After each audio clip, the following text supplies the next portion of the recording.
You're watching the KOAM Morning News on Fox 14. Right now at 7, the Boys and Girls Club of Southwest Missouri announces the winner of the 4th annual Black History Month art contest. And the East Newton School District in Granby, Missouri asked the public for help in adding a junior high wing onto the high school.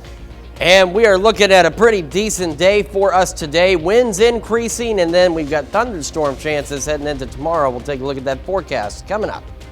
The 4 states' most watched news starts now. Thanks for joining us for the KOAM Morning News on Fox 14. I'm Tanya Bach. The East Newton School District in Granby, Missouri is asking residents to approve a $5 million bond that would add a junior high wing onto the high school. The district hosted a community meeting to give residents more information about the project and answer any questions they may have. If approved, the project would start by adding a gym to the high school campus for use by junior high students. Then phase 2 would add junior high classrooms to that campus. Is building a gymnasium, a double gymnasium here right on the campus for the high school, but it will be a junior high gym, the phase 1, and we're having to do it in 2 phases because of the funding. So we'll do phase 1, and in 5 to 6 years we'll have raised enough money in our funding to start phase 2, which will be the classrooms and the cafeteria. The bond would be paid for with a 9-cent increase to the property tax levy per $100 of assessed valuation. U.S. Cellular and the Boys and Girls Club of Southwest Missouri announced winners from the 4th annual Black History Month art contest. Winners from 1st to 3rd place are Tylen, Amy, Tiana, and Landon. Artwork includes historical figures, world leaders, scientists, and educators. I just hope yes, they got to practice their skills in art and also look into our culture, some of the important figures in our history that have helped shape how our culture is today. First place won $250. Second place, $150. And 3rd place wins $100. The finalist artwork was digitally displayed in U.S. Cellular's Joplin location. Well, yesterday marked 3/14 National Pie Day, and to celebrate, a Southeast Kansas country store had some pretty sweet deals. Circles Pecans and Country Store in McCune specializes in pecan pies, deli sandwiches, candies, fudge, and other Amish goods. The store's owners say Pie Day is the perfect day to host a sale and offer some freebies to the public. We get a lot of traffic that comes just for the pie. We have one lady in particular who gets pie for everybody in her office, and then she volunteers to come pick them up, and she gets all the punches, and her pie is always free. Circles Pecans and Country Store is on Highway 400 in McCune. We've got some showers and thunderstorms on their way as we head into tomorrow. Quick look at that. By tomorrow morning, about 6:30, we'll start to see a few scattered showers across the area. And as the day progresses, we head through the late morning, early afternoon, we'll start to see a few more scattered showers, maybe even a couple of thunderstorms out there. There's a pause in the activity for most of us as the cold front starts to get in here and showers and thunderstorms begin to fire up about 2:30 across southeast Kansas. And that line of showers and thunderstorms will roll on to the east. And by Thursday evening, that's when we have our best chance of some thunderstorms. That's where we have our best chance of seeing maybe a strong storm or two, and we're looking at maybe some small hail and gusty winds with any of those stronger storms. Now, that line gets out of here quickly, and temperatures start to fall behind it, and as they do, we could see a brief transition to some light snow for some of us, but the good news is we're not anticipating much out of that snowfall. MoDOT camera, 20th and Range Line looks good. Gorgeous sunrise from 7th and Range Line. 39 in Joplin, feels like 32 with a south breeze at about 11. Temperatures this morning about 20 degrees warmer than where we were yesterday. 37 in Iola, 39 Fort Scott, Parsons, Chetopa, 41 Miami, 40 in Neosho. And as we get our morning started, we'll have sunny skies. We'll be clear. Winds will start picking up, gusting 20, 30 miles an hour through the morning up to the lower 50s. As we head into the afternoon, they get into that 25, 35 mile an hour range. Clouds will increase, but we make it up to about 61 for our high today. And as we head into this evening and overnight, winds increase more from that 35 to maybe even upwards of 45 miles an hour. Clouds will increase again. We'll drop back down to a low of 49. We'll have another full look at your forecast here in just a few more minutes. Tanya? Well, 2 Springfield, Missouri business owners face prison time after pleading guilty to tampering with tow trucks. Federal prosecutors say the owner of Affordable Towing would work with a mechanic to take parts off his truck that monitor emissions. That's a violation of the Clean Air Act. Michael Hoffman reports one of the owners says he's not worried. We just basically took them off and did away with them. Cleveland admits he took the converters off his affordable tow trucks, but says he didn't think it was serious until a surprise investigation from the feds. They could have just called me, I would have told them, because I didn't think it was a big deal. Cleveland and Robert Dyke, the owner of now closed Full Flash Tuning, would tamper with the trucks to save money on both fuel and maintenance. Every 200,000 miles, you got to completely redo the exhaust system again. And the process of that is bankrupting the whole trucking industry. Cleveland says the investigation into his business all started when his decision to help someone backfired. We have Bible studies and feed the homeless people on a regular basis at our car lot on Glenstone and Commercial. And a guy that we had helped, he didn't have a trailer, didn't have some stuff, and we helped him and let him borrow a bunch of stuff, gave him some work, and then when we stopped giving him work, he decided that he should turn us in to anybody he could think of. The Environmental Protection Agency says not having the parts on the trucks releases pollutants into the air, and it's a violation of the Clean Air Act. Cleveland says it's important to follow the law. Not to get in trouble with the federal government is why it's important. Cleveland says while he doesn't agree with the law, he plans to now comply. You have to obey the laws, bottom line. I mean, it isn't, in my mind, socially, it's not wrong. And there's lots of people that would disagree with that. And so the object is to comply. Towing company owner says his business is still operating and will stay that way. The EPA will keep an eye on the exhaust coming from affordable towing trucks. Up next, if you've got a green thumb, you don't want to miss this. James Coover from the K-State Extension District heads into the studio this morning for a grafting demonstration. And later, the EPA proposes new regulations on drinking water for the first time in almost 30 years. We'll tell you why. You're watching the KOAM Morning News on Fox 14.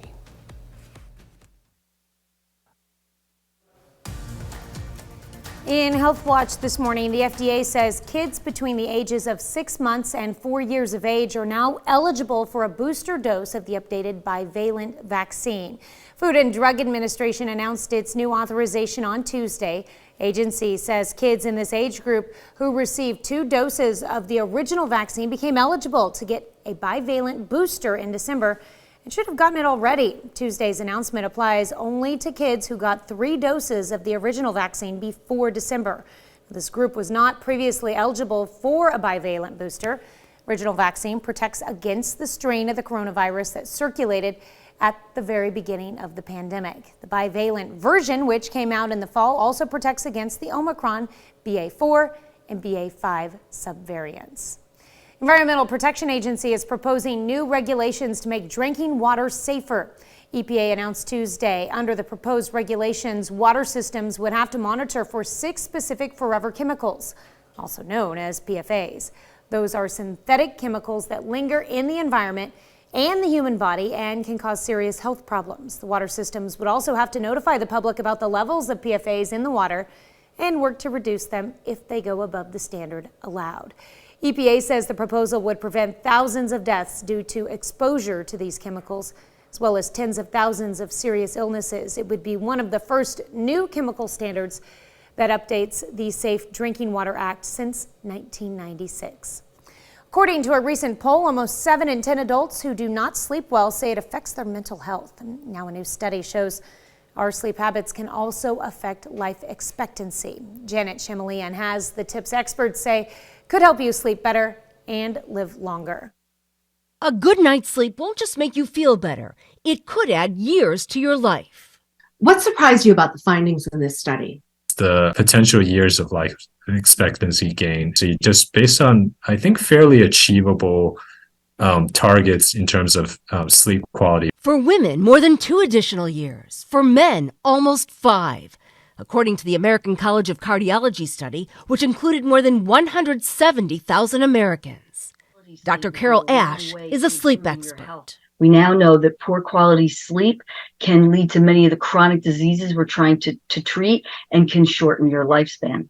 Like cardiovascular disease and diabetes. The study qualified a good night's sleep as 7 to 8 hours a night, not using sleep medication, feeling well rested at least 5 days a week, and no trouble falling or staying asleep most nights. What are good sleep habits? Your body needs time to wind down at night. You want to make sure that your environment is calm, quiet, and dark and cool. Also, aim for regular bedtime and avoid alcohol and caffeine before sleep. Stay away from screens like your phone or television, and don't discount a midday nap. Speaking of naps, what's a coffee nap? The idea is if you take a nap and drink the coffee right before the nap, you'll be able to get 20 minutes or 40 minutes of nap time in. And when you wake up, you'll have the caffeine burst just as you're waking up out of the nap. Putting sleep issues to bed for potentially longer life. Janet Shamlian, CBS News, Houston.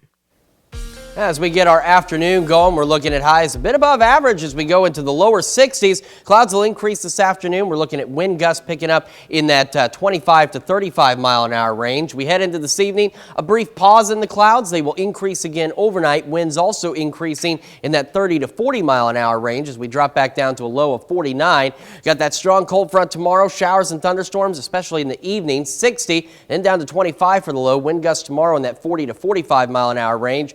44 for St. Patty's Day, 42 Saturday, 48 first day of spring. Beyond that, though, spring does eventually get here as we get into upper 50s, lower 60s, near 70 by next Thursday. We'll be back with more right after this. Welcome back. It's time for another Wildcat Wednesday, and this morning we have James Cooper from the K-State Extension Office joining us this morning to talk about grafting, something that I have no experience in whatsoever. I'm excited to be able to try this today. Yeah, so grafting, it can be done, and it's actually fairly easy, and so it's a good idea to do this time of year. Basically, the point of grafting is to take one type of tree and put it onto another tree. Now, why would you want to blend trees like that? Generally speaking, is because the bottom of the tree is going to be different from the top of the tree. Now, we're talking about still an apple and an apple tree, but the rootstock, basically the bottom of the tree, the roots of the tree are better in some ways than the top of the tree, which we want to be better in a different way. And so let's say you're talking about a Fiji apple, for instance. Every Fiji apple you've ever bought was actually from the original Fiji tree. It's a cutting, a genetic duplicate of that Fiji tree, not actually a seed ever planted. And so what you're doing in the rootstock, there's probably a dozen, two different commercial varieties, and you're judging the size of the tree based upon the roots, but the actual apple itself comes from the original tree. How long does it, once you graft branches together, how long does it take for them to grow over each other? Oh, I'd say they heal fairly quickly in one season. However, it still takes 3 or 4 years before you start to get apples or pears or whatever it is that you're working with. And so this is a very long-term process, as with working with any trees is. Yes. And so, you know, in this, what we're going to do is have a workshop on March the 25th. We're calling it the Guerrilla Grafting Workshop. And guerrilla grafting is because we're taking Calgary pears. Bradford pears, you see them all over the place. They've kind of become invasive, actually. That's why you see them in the forest. Yeah. These pretty white poofs up in the forest, they're actually an invasive tree. We're going to talk about cutting those down and actually putting a edible pear on top of those Calgary pears. Because obviously they can survive. They have a good root system. That's right. So we want to make a good pear out of an invasive pear. That's right, yeah. And so we're going to basically study how to do all that, and you know, and really a whole bunch of different grafts at this workshop. But that's the focus that we're going to have. Guerrilla grafting is because it's based upon guerrilla planting, which is basically planting all over the place. And so that's why it's called guerrilla grafting. And you know, Pitt State's around here too. So hey, why not? Okay, so we've got all of our supplies here. When we come back after the break, I've got my safety glove. We are and some knives. We're going to come back, and I'm going to have you give me a demonstration and show me how to graft. Yeah, that sounds great. We'll be right back.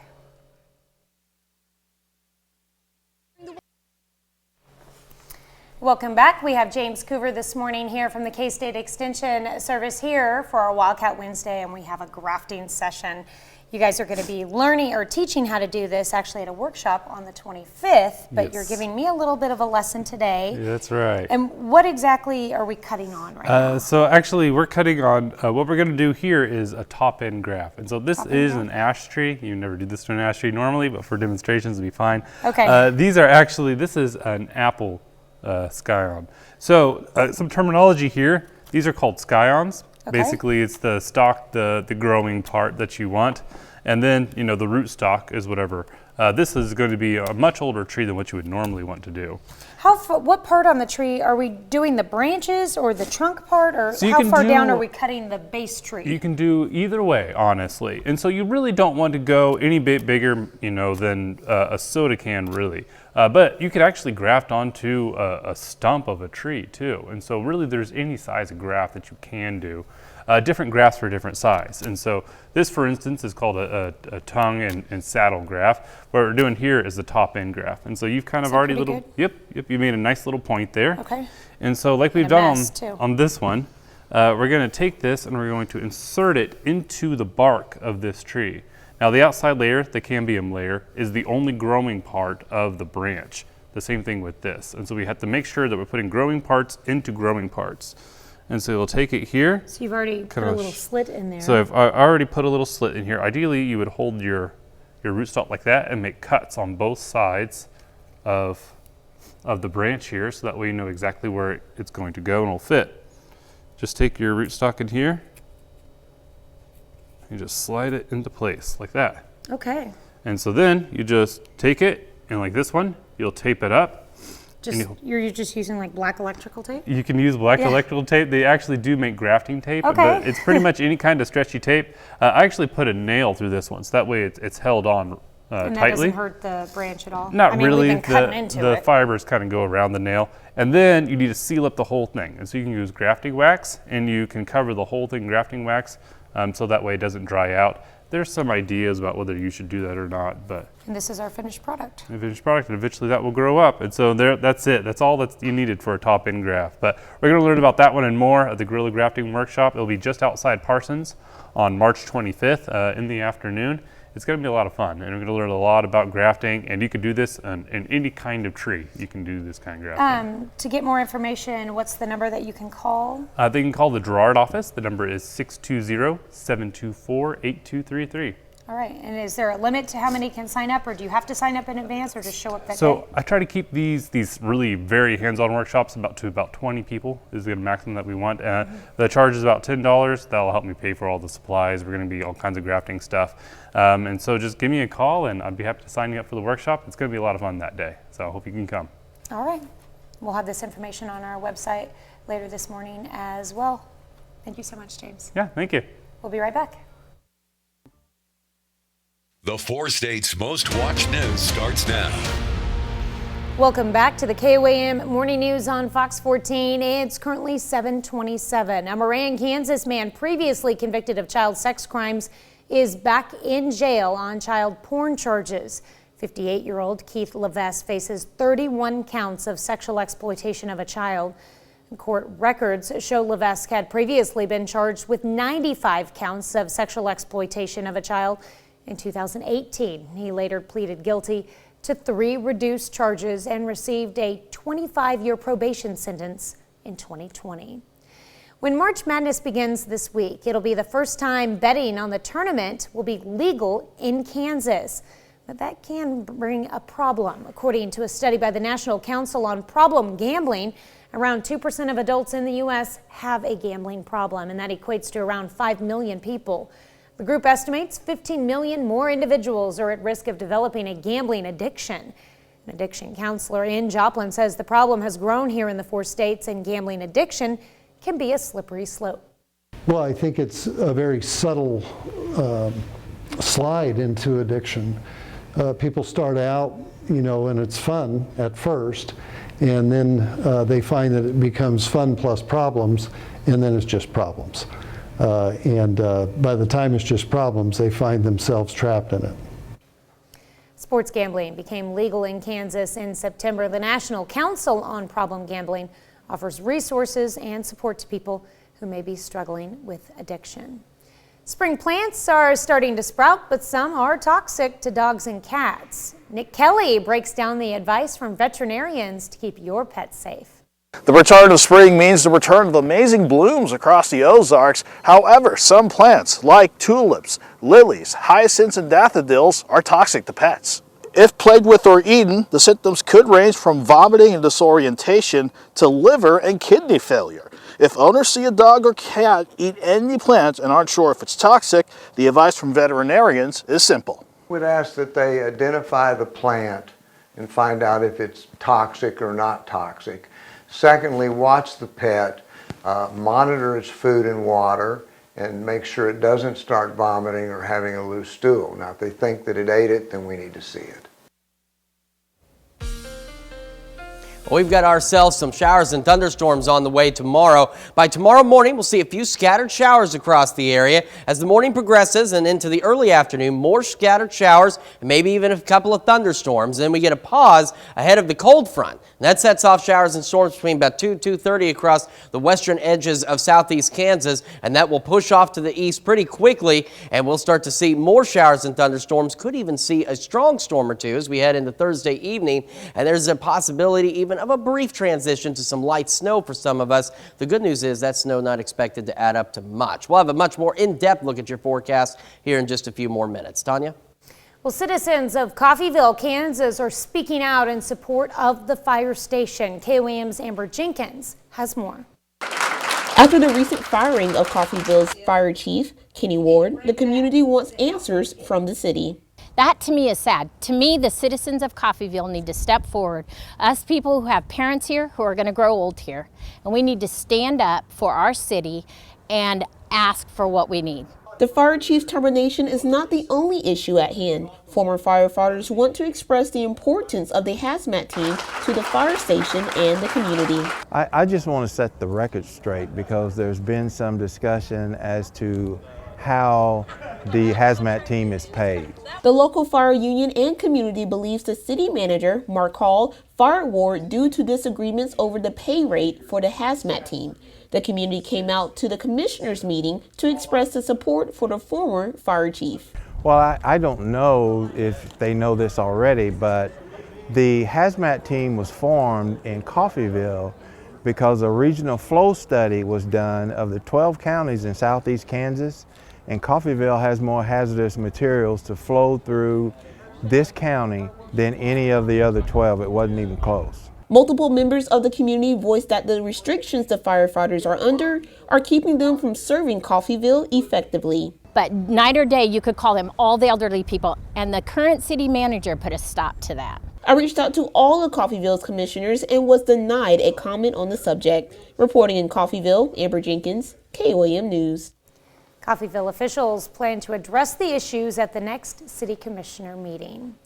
Well, this morning we're discussing video games. Yeah, it's believed the first video game came out as far back as 1958. It was a pretty simple tennis-style game, similar to the classic 70s video game Pong. Well, here we are, some 65 years later, and the look and sound of video games has evolved to near realistic levels.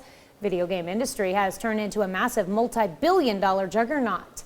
In terms of revenue, the video game industry rakes in more money than Hollywood and the music industry combined. That's where a program called Gaming Pathways comes into play. For the program, it's important that people of color have the skills to create and program video games as well. But for them, it's not just about playtime, it's about representation. That brings us to our morning question for you. Do you play video games? So far, 72% of you say you do not. 28% of you say that you do. Just changed, see? Somebody I think is messing with it now. Either way, I am in that lower end percentage. I do play video games still, but I was raised in that era. All my siblings played video games, and I did not so much.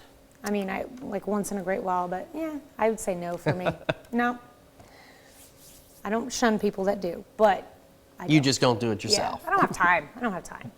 All right, that's a look at our top news stories coming up this half hour on the KOAM Morning News. Missouri Southern continues to burn up this baseball season as one of the hottest teams in the MIAA. Could this pride of Lions continue to roar at home against Rogers State? Chris has the answer in sports. And we are watching a beautiful day today, increasing winds, increasing clouds, increasing temperatures, and then increasing storm chances tomorrow. We'll take a look at all that when we come back.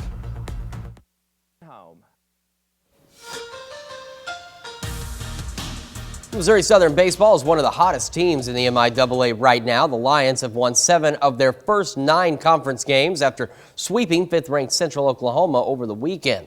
After having Monday off, Lions roared back onto the field last night. Missouri Southern at home for a midweek conference game against Rogers State. And top of the third, Jomny Martinez drives this one sharply up the middle. Rogers State is able to get 2 runs out of it, and they take an early 2-0 lead. Lions were held scoreless for 3 innings until Matt Miller comes up to bunt and gets good fortune to go his way as the ball goes over the third baseman's head. That gets the Lions on the board. It's a 2-1 ball game. Later in the inning, Shaden Beck gets the bunt down. That would ultimately give the Lions a 3-2 lead, their first lead of the day. Lions aren't done yet, though. Inning continues. This time, bases loaded. Nate Myskowski with a swing and a drive, and that one not coming back. It's a grand slam. Missouri Southern scores 14 runs in the bottom of the 4th. They cruise to a 19-3 win over Rogers State. Pitt State Gorillas also taking the field Tuesday night, hosting MIAA rival Emporia State. In the second inning, Hornets with a runner on first trying to steal, but Nixon Brannon, perfect throw to get the out. Just moments later, Kason Long gets out of the inning with the strikeout. But Pitt State down 2-0 going into the bottom of the 3rd. That's when the offense gets going, though. Austin Workins gets one through the right side, then gets through the outfield out there. Joe Hamilton scores all the way from first. Workins advances to 3rd.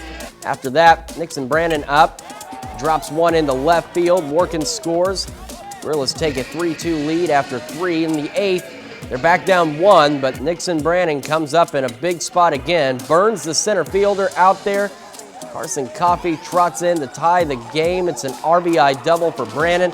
Gorillas get a sac fly moments later to take the lead. They hold on to it. Gorillas winning a good one over Emporia State, 9-8.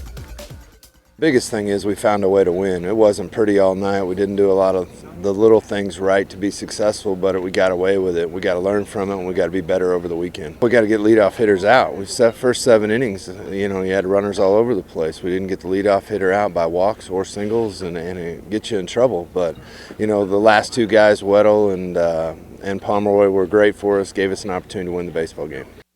Missouri Southern softball on a 9-game winning streak. Last Friday, they played their first MIAA games of the season, sweeping a doubleheader from Central Missouri. Missouri Southern on the field for another conference doubleheader Tuesday afternoon on the road against Lincoln. In Game 1, the Lions fall in a tight one, 4-3. Josie Toffey goes 2 for 4 with a solo home run for Missouri Southern. So in Game 2, Southern tries to bounce back and split the day, and that's what they did, winning 7-3. Adriana Young goes 1 for 2 in the game with a pair of RBIs. We've got another check of this forecast as soon as the KOAM Morning News returns.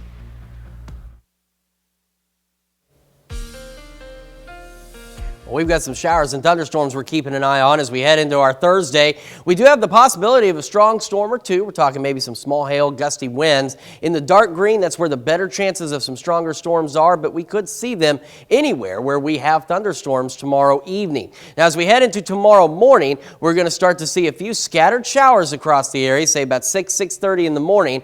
And then as the morning goes on, we'll see a few more scattered showers, maybe even a thunderstorm or 2. And then there's a pause in the activity as the front itself starts to move in. We're expecting to see some showers, thunderstorms firing up along this front by about 2:30 across southeast Kansas. And this line moves quickly to the east by 5, already in the eastern portions of southeast Kansas and northeast Oklahoma. This is where our thunderstorms are most likely to be. This is also our best opportunity if we're going to see some stronger storms. This is the time we'll see them, is between about 5 and 7 tomorrow evening. This line gets out of here pretty quickly. Cold front rolls through with it. Temperatures fall, and we could see a brief period of some light snow for some of us, especially in southeast Kansas, but we're not anticipating much out of that snow.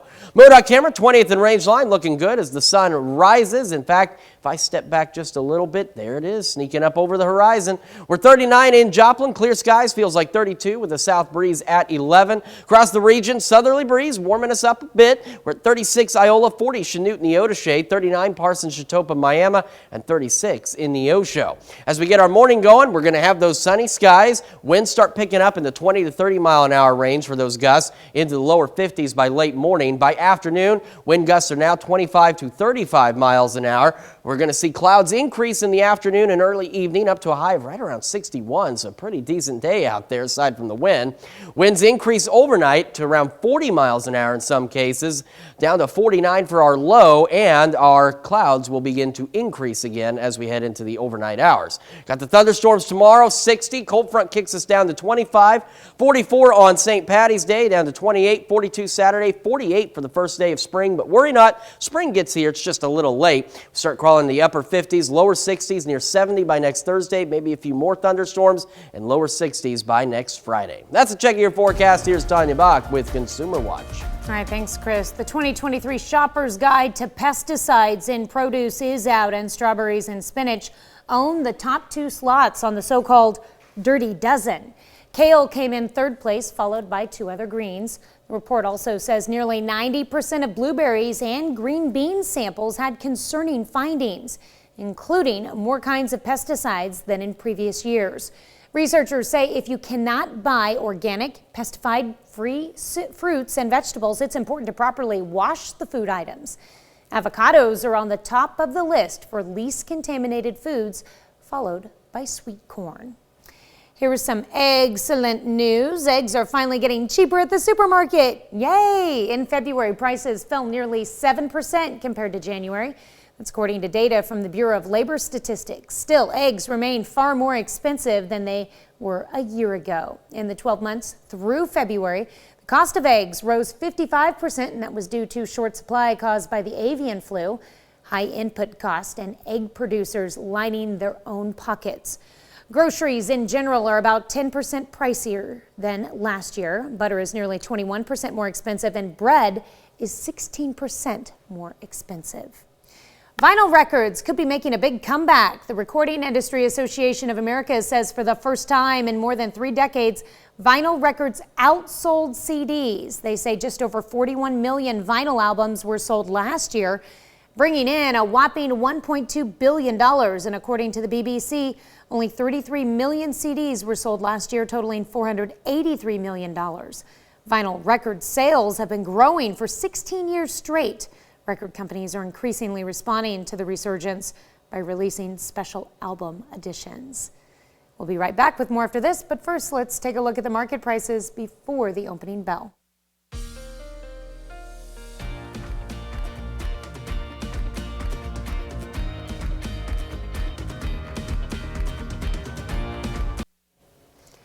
We all know influencers come in all shapes and sizes and genders, and sometimes their advice is not always so sweet. Jeannie Moose introduces us to a pint-sized influencer who may not have all the words, but she's definitely got a nose for candles. Careful with that. She doesn't burn the candle at both ends, she sniffs it. Yucky, okay. She is to scented candles what Mikey was to cereal. He likes it. Hey, Mikey. Move over, Mikey. Why? And this is Sunday. Sunday is a 2-year-old Texas toddler who became famous on TikTok for her candle reviews. Her first was a nail biter. No. You don't like that one? No. Now candle companies push to have their products reviewed by Sunday. Good, all right. Thumbs up or thumbs down. No, not that. Even high-end designers aren't safe, says Sunday's mom. She's really hard on Tom Ford. Tom Ford got that dismissive head shake. No. Her 2-year-old vocabulary can shave a candle down to size. No yuckies. No yuckies. No more that. This is a kid with tastes ranging from seaweed to sardines. I've never seen a 2-year-old have the palate that this child has. Jimmy Kimmel had her on. This is the most powerful baby in the candle industry. To rate Courtney Cox's candle line, 3 got the sniff of approval, but 1... No. Sorry, Courtney. Now Sunday hates to be parted. No. From her Jimmy Kimmel jacket... It's time to take the jacket off. No.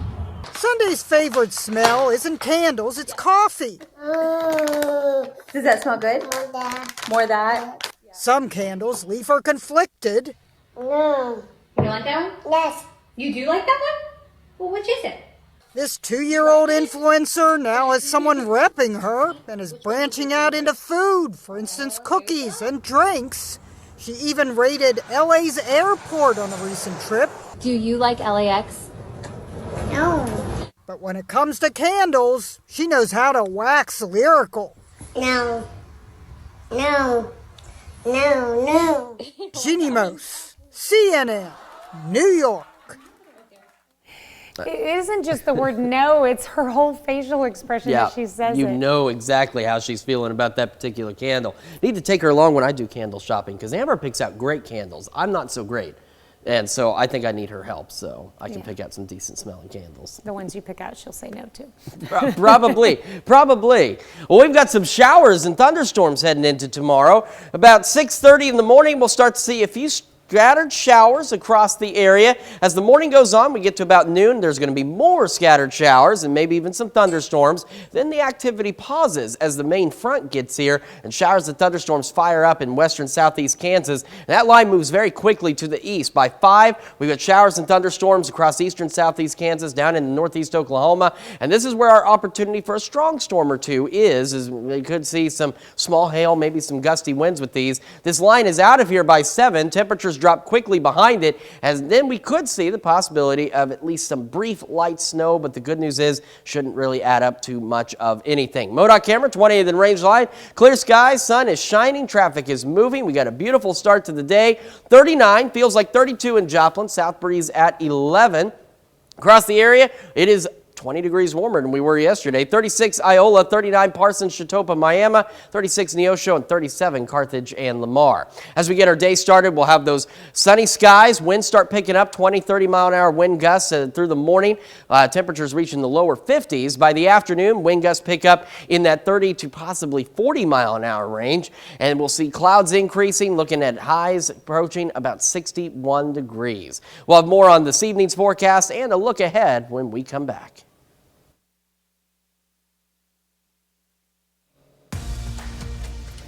Here's a check of today's top headlines, the news you need to know before you head out the door. Moran, Kansas man previously convicted of child sex crimes is back in jail on child porn charges. 58-year-old Keith Levesque faces 31 counts of sexual exploitation of a child. Court records show Levesque had previously been charged with 95 counts of sexual exploitation of a child in 2018. He later pleaded guilty to 3 reduced charges and received a 25-year probation sentence in 2020. According to a study by the National Council on Problem Gambling, around 2% of adults in the U.S. have a gambling problem. That equates to around 5 million people. The group estimates 15 million more individuals are at a risk of developing a gambling addiction. The addiction counselor in Joplin says the problem has grown here in the 4 states. Gambling addiction can be a slippery slope. East Newton School District in Granby, Missouri is asking residents to approve a $5 million bond that would add a junior high wing onto the high school. The district hosted a community meeting to give residents more information about the project and answer any questions they may have.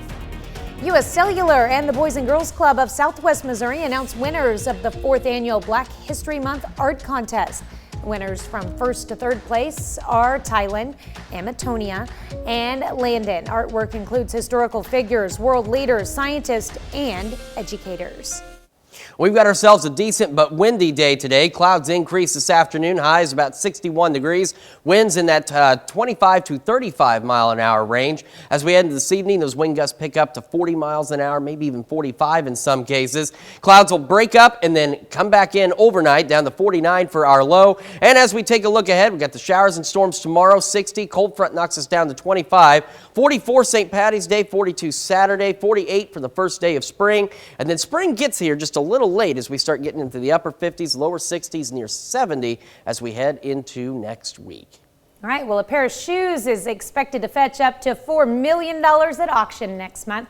Yes, shoes. Well, see, that's because these particular kicks were worn by Michael Jordan during Game 2 of the 1998 NBA Championship Series. It was his final season with the Chicago Bulls and is commonly referred to as the last dance. Jordan already holds the record for most expensive shoes ever sold at auction. A pair he wore early in his career sold for just shy of $1.5 million back in 2021.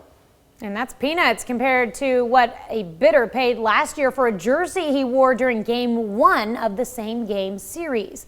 It went for just over $10 million. That is an impressive total for a jersey. I don't know that my suits will ever be worth that much, but it'd be neat. We're going to wear these till they wear out. It'd be nice to sell this to somebody for, $1 million, even a couple $100,000, but I don't think that's going to happen. Well, Maybe your tie. Perhaps. It is a pretty decent tie for the most part. Well, thank you so much for letting us put the good in your morning. We'll be back with more news and weather today at noon. Have a great morning and an even better day.